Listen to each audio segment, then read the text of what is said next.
Hey and welcome, I'm Hammeh and BlizzConline 2021 has just happened. We've just had the Overwatch 2 panel. This video is a quick roundup of all of the different bits of news within it. Now there's so much detail to unpack here. I'll be doing some more videos over the coming days. As you can probably see out the window, it's rather late in the UK at the moment. So timecodes are in the description below if you want to skip to all of the new news we had on Overwatch 2, from everything to do with what's going to be happening in the story. Look out for a separate video on that from me.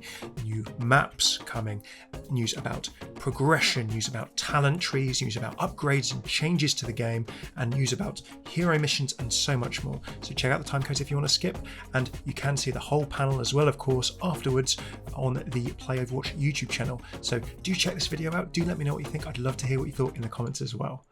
So first things first, we saw 3 new maps for Overwatch 2. We saw Rome, we saw New York, and some of the inspiration behind those two as well. And then we also saw India. Now India seems to be partially based on the setting of the recent Symmetra short story, as you can see from this footage as well. New York has a lot of classic landmarks, and the Overwatch team also talked about their desire to make these places feel like future versions of themselves, keeping touch points and landmarks and things that people would know as being familiar from the current day cities and current day locations, but also putting that unique future Overwatch twist on them. These are looking fantastic. We had seen India semi-teased actually in the Overwatch 2 announce BlizzCon 2019 that I had the pleasure of going to. So all of those looking absolutely fantastic, on top of Gothenburg, on top of all of the content that we saw from Overwatch 2 when it was first announced. There's a bunch of stuff going on. We can see that old levels or existing levels are being integrated, but there are also a lot of new maps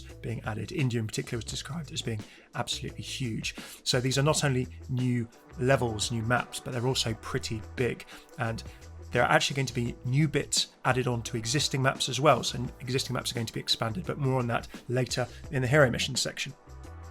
Next up, there was quite a chunk on combat changes and making Overwatch's PvP, as it's now been called, the existing competitive 6v6, as it were, that we play, feeling a lot different. One example of this was role passives being experimented. So depending on the role that you play, you will have an innate sort of passive ability. So tanks at the moment are being played with having knockback reduction and less ultimate generation when they are shot and or killed. Damage heroes are having more speed as an innate part of their kit, not something that you have to activate. And healers, like Mercy's ability, have a passive self-heal currently. So they're experimenting with different roles having innate abilities. That's very, very massively multiplayer, online RPG, WoW, etc. if you've ever played an MMO. Next up, a bit of a tweak to the way that tanks change and play. This is definitely designed to make tanks feel more interesting to play. And the Overwatch team said that this was basically making them more feel like big brawlers rather than protectors. Less standing around and protecting with shields, more being offensive heroes that are big and fulfilling the sort of class fantasy, if you're using MMO terms, of having a big character that does a lot of damage and swings. An example was given of some trial changes that may not go live. This was stressed by Jeff to Reinhardt's kit. He will have, or has at the moment in testing, 2 fire strike charges. You can cancel his charge mid-charge, and there is more movement and ability to steer his charge. This makes him feel like a lot more of an offensive threat that can still make space, but playing in a very different way to just holding up the shield. Now, with the talent trees and the progression system that we'll go through later, there's a lot of different variety as well in the way that you can even play any heroes, not just tanks. So exciting changes there. We did also, hero-wise, see a bit more of Sojourn in gameplay action, and these are the little clips that I pulled together from the entire panel for you that we're watching here. Now, the main things that we saw were that she has a railgun. It has, I presume, a fire mode that is more like a machine gun that you can see that fires bullets, but it also has a railgun that recharges, and that is basically a sort of hit scan, you charge it up, you let it go at a certain damage, and then it goes off, just like a railgun in Quake or similar. Effectively, you track and then release the beam, so it looks a lot of fun. Now, we didn't see a huge amount as far as I saw of her abilities, but I'm going to go over this footage again. But we also saw a reasonable chunk of her in a lot of cinematics and stuff in the lore section. So Sojourn going to be a big feature both in the story and also as a playable hero in Overwatch 2. Very, very exciting. A brief mention was made of new game modes being explored, and Jeff mentioned in the video that maybe 2CP, a mode that people, certainly who play a lot of competitive play in Overwatch, are a massive fan of, maybe it doesn't exist in Overwatch 2, he said as a hypothetical. So it'll be interesting to see what the team do there.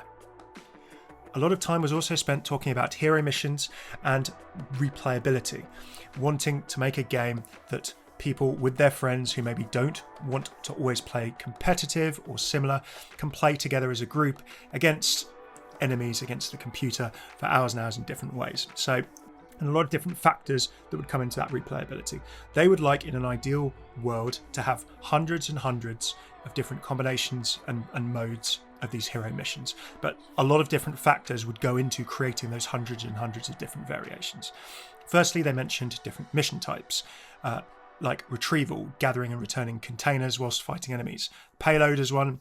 Holdout was another one that we saw. I'm guessing that's going to be like a horde mode, like Gears of War or something like that. And then escape was another one.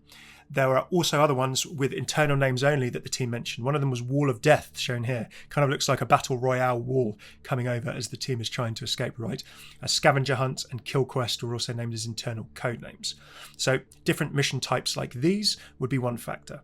The next would be new maps. Now, we've already had New York, we've already had Rome, as it were, and India shown. But there are also going to be new spaces on new maps. Now, Jeff mentioned in the panel there was a wow moment where one of the gates in King's Row opened up and there was a whole new area in playtesting. So payloads can now go different directions. In the panel, it was also shown with the payload on Numbani going down a very narrow path that it doesn't normally go down, which I managed to spot with an eagle eye. So old maps will be given new areas, or existing maps will be given new areas to make them feel fresh and to expand their gameplay. And payloads, for example, could also go different ways, increasing the variety there. Different enemy sets. A lot was made of making enemies fun and interesting and engaging to fight against, as well as visually exciting and interesting. We were shown the Breacher, an objective unit that doesn't even attack players, that walks out, unravels like a flower, and then has a bomb, which shows you you've only got a few seconds to shoot it before it explodes. Slicers and other units, of course, making returns from Overwatch Uprising and Overwatch currently. But there was also a really, really interesting enemy showed called the Puller, spinning 3 orbs around their head, throwing it out, and then creating effectively a tractor beam that pulls you in before what it appears to do is one-shot kill you. And the team made a big show of showing a character walking through a dark and abandoned train, and with the 3 orbs being the tell for the Puller. This reminded me really much of like Left 4 Dead style suspense, with the various units in Left 4 Dead that sort of sneak up on you, the music changes, suddenly you're surprised. It reminded me of the Witch in Left 4 Dead, which was a unit that would sit there and sob in a horror type way. If you disturb the witch, then she would jump up, scream and run towards you, and she would do a lot of damage and be very dangerous. This Puller, both in terms of the pulling in ability and also the massive damage and the slightly horror-esque look, makes me really, really think of Left 4 Dead. So interested to see this different twist on Overwatch there. The team also wanted elite units to feel a bit more dangerous. So instead of just having an elite grunt, for example, that has more health and more damage, if they're partially destroyed, they can crawl along the ground towards you. If you shoot them when on the ground, they can then explode. So elite versions of units have different effects with more dangers too. Weather and environment are being worked on, so different times of day and different weather could vary different maps. And the weather effects that were talked about at previous BlizzCons are an option and something that can happen in hero missions, and they may even affect the composition you take. The example given was that in a sandstorm, Widowmaker's heat-seeking scope might make her a better character to pick in sandstorm weather conditions on the map, therefore giving more variety. Adding all of those together, lots of different things there, so very interesting to see how hero missions can spin out. But there's a whole bunch of variety there that shows, along with the new maps, that there should be plenty of ways. This is even before the challenge modes. If you played Overwatch Archives in 2020 or Overwatch in terms of Junkenstein's Revenge for Halloween, you may have actually had a go at things like Molten Floor. The challenge missions, the mutators, where you played through the existing archive events, but with little things like when an enemy died with Molten Floor, for example, a pool of lava was created underneath them that would cause damage. If you add all of those what I call affixes, like World of Warcraft's Mythic Plus Dungeon system or Diablo's Greater Rift Keystone system, it gives an additional way to make variety in terms of missions. A big chunk of time was spent talking about progression and talents. Now, we were shown how deep the talent trees could be, and with a quick mouse over Reinhardt, Soldier, 76 and Mercy, we were also shown how the various different talents could go. Now, I may do a separate video on these, just to give you a quick look as to how they will work. It seems that each hero kind of has 3 talent trees. Reinhardt's looked like broadly more offensive, defensive and balanced perhaps. Mercy's, for example, kind of looked similar as well, but I'm sure that it's not going to be quite that simple. We did see some examples of Soldier's talents, for example, that kills at the very top of the talent tree in a very MMO style way. When kills got with Tactical Visor, it would extend the duration of Tactical Visor. To me, that's a very MMO type talent tree. The team talked about wanting RPG style depth of talents and builds, and they showed one particular build for Soldier, which they effectively called the Snowplow build, where his biotic field moved with him, and it would also push enemies backwards, as shown in this video footage. It was also mentioned that Junkrat, for example, could wield dual grenade launchers at the moment, and we also saw footage of Mercy doing a damage beam from above as she was in Valkyrie.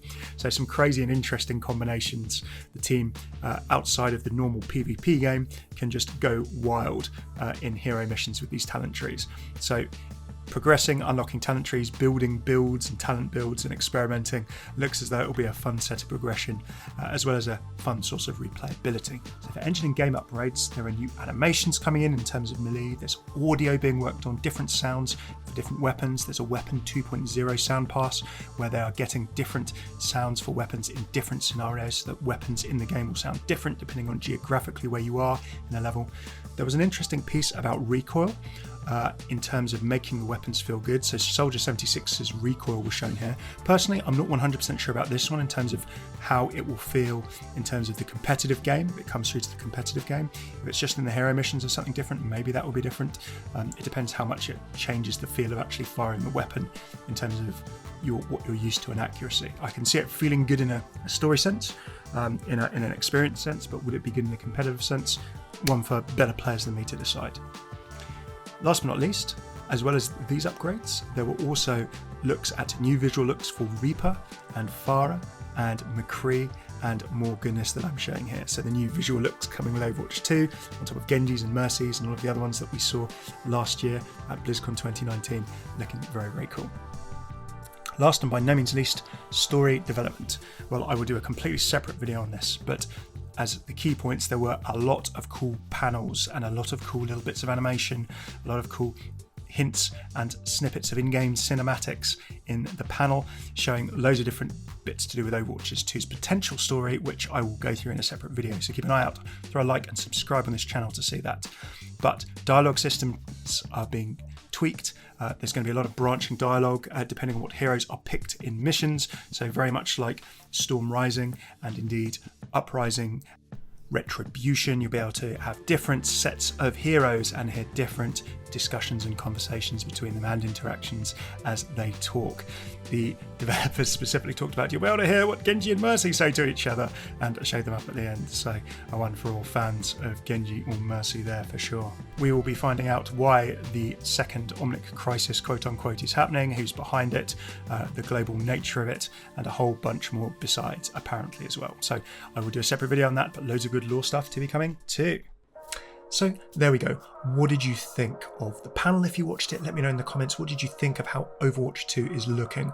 I will probably do a separate opinion video and talk about my thoughts and feelings at a little bit more of a civilized hour, but I'm optimistic for this game, genuinely. It looks a lot of fun. I can see how it's going to be replayable. Lots more content there, very ambitious, so fingers crossed. If you like this video, throw a like, subscribe, comment below with what you thought. I'd love to hear your thoughts. How do you feel about Overwatch 2 now? And do check out all of my other lore interactions and voice lines, 5 years worth of Overwatch lore, story and other content here on my channel. Big thanks to my patrons on Patreon who for many years have supported me to help make my videos. You can check out my Patreon at patreon.com/Hammeh. It's paused at the moment, going to be starting again soon, and lots of new videos as well as videos on other games and other stories to come to Blizzard and otherwise, so keep an eye out for that. Cheers for tuning in. Keep an eye out for more Overwatch 2 and BlizzConline coverage on this channel over the coming days. I'm Hammeh. Take it easy.